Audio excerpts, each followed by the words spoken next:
Welcome back, to one of the most interesting history podcasts on YouTube. I'm Jeremy, and this is Twisted History. Today, we will be covering everyone's favorite topic, World War II.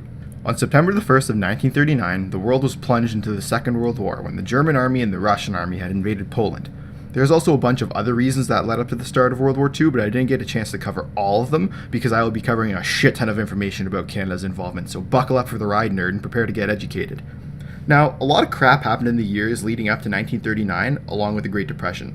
Some of the most noteworthy underlying causes of the Second World War would be the Manchurian Crisis, the invasion of Abyssinia, the failure of the League of Nations, the formation of the Axis powers, the Spanish Civil War, the first one, not the one involving Catalonia, Lebensraum and Anschluss, the Munich Pact, and fascism and anti-Semitism. As Britain and France declared war on September the 3rd of 1939, Mackenzie King had declared war on Germany 7 days after Canada's allies did.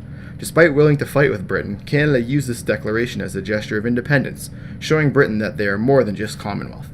Canada itself as a nation had been involved in operations and had filled many positions during the war. Some of the positions we filled would involve nighttime bombing raids, marksmen on the ground, and in the seas, we'd have our merchant vessels delivering goods and naval vessels that hunted down German U-boats. Canadians had also fought in many major battles from 1939 to 1945 in both the Pacific and European theaters. Canada was involved in some of the most famous and infamous battles of the war, and those battles would include the Siege of Hong Kong, Dieppe, Ortona, Juneau Beach, and the Battle of the Scheldt. The Siege of Hong Kong happened in November of 1941.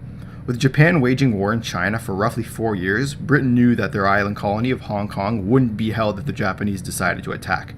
Canada had deployed the Winnipeg Grenadiers and the Royal Rifles of Canada under the command of Brigadier General J.K. Lawson. Both battalions, consisting of roughly 2,000 men, hadn't experienced combat before, but were later reinforced and joined a garrison of 14,000 men. 38 hours after Pearl Harbor, Japan had invaded Hong Kong.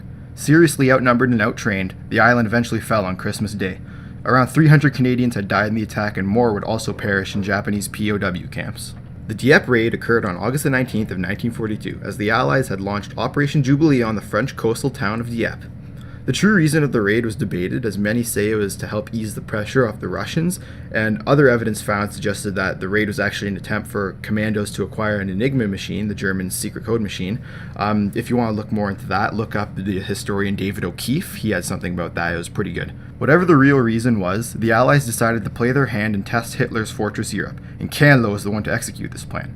Backed by smaller groups of British commandos, the Canadians, led by Major General J.H. Roberts, were to attack the coastal town in 4 different sectors. Green Beach saw groups landing in Pourville, just minutes away from Dieppe.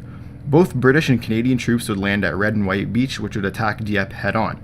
Blue Beach saw the Royal Regiment of Canada attacking Puy. The overall raid was considered as a failure. Despite having some successes on Blue and Green Beach, 907 Canadian soldiers were killed in the 9-hour raid, along with another 2,500 wounded and another 1,950 taken prisoner. Allied commanders knew the raid would be risky, but none had imagined it to be a disaster. The lessons taught at Dieppe would have paved the way for further Allied amphibious assaults. The fight for Ortona occurred in December of 1944.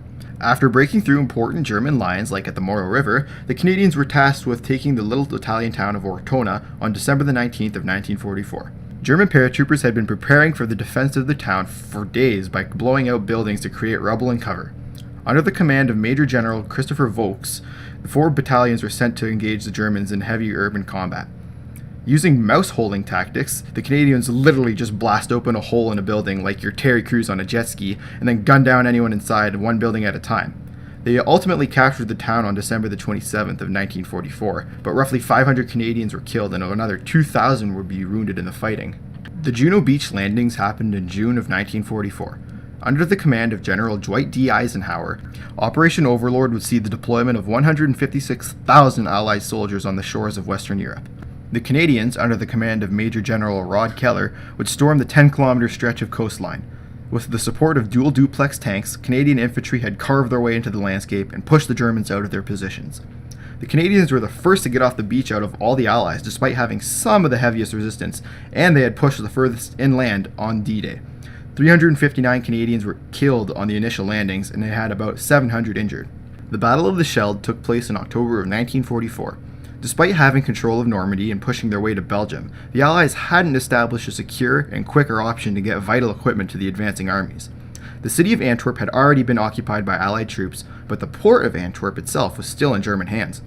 With plans to open the estuary and allow Allied ships to come in, the 2nd Canadian Infantry Division, led by Lieutenant General Guy Simmons, began its advance to the South Beveland Isthmus. After fighting over open flooded ground against stubborn German paratroopers, well, and let's face it, all German soldiers were very stubborn, they had seized their entrance to the isthmus. On the Scheldt's southern shore, the Canadians had cleared tenacious German opposition to gain a hold of the Leupold Canal after 3 days of fighting. The last area, the Walcheren Causeway, was cleared on October the 31st, after a 3-point attack led by British and Canadian troops had dislodged the Germans, thus gaining control of the entire port area of Antwerp.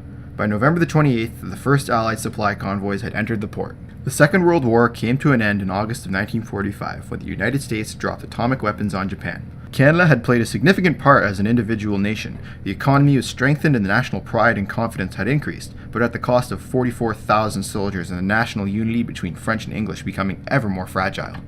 Thank you so very much for watching, everybody, and I will see you guys in the next episode.